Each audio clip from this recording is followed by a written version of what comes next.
Now, as we've been reporting today, $1.8 trillion, that is the amount being named that the world's richest countries would need to invest to make the world more resilient to climate change. We're going to cross over to Geneva. My guest, Elhadj As Sy, is the General Secretary of the International Federation of the Red Cross.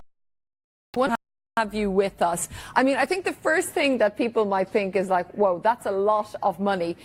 And it could scare off richer nations that are being asked to invest. Do you think they will?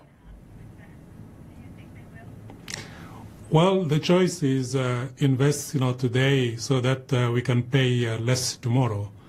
Or without that action, taken, the consequences we will be facing will not only be measured in monetary terms, but in a number of people that will be pushed below the poverty line, number of people that will be losing lives, eventually livestock, and the impact on the ways of lives of people, and all of that, can lead to even bigger challenges altogether, which is the global insecurity that we may face. So invest today big amounts that will prevent us from investing much more in 10, in 20, and in 50 years. But do you think that argument will work, that if they don't give the money now, that they'll have to pay in the longer term? And also, I'm wondering, because there were a number of proposals put forward on how to adapt to climate change, what do you think is the first one that they should adopt? I think not one single argument will work on its own. It will be a combination of many. We need the science. The science is giving us, the facts.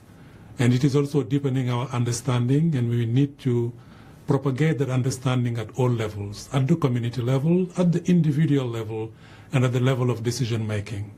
We also need, the political will, that has to be mobilized, at all levels. And that will not happen without activism, and our young people are showing us the way. They're on the street.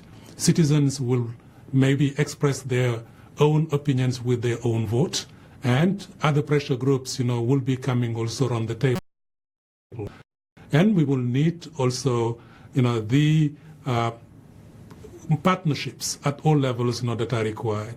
Partnership between the public and the private, partnership among the different organizations. It is the combination of all those elements that will be pushing to action. And I think we're starting now seeing all those coming slowly together. Let's see what happens. General Secretary of the International Federation of the Red Cross, Elhadj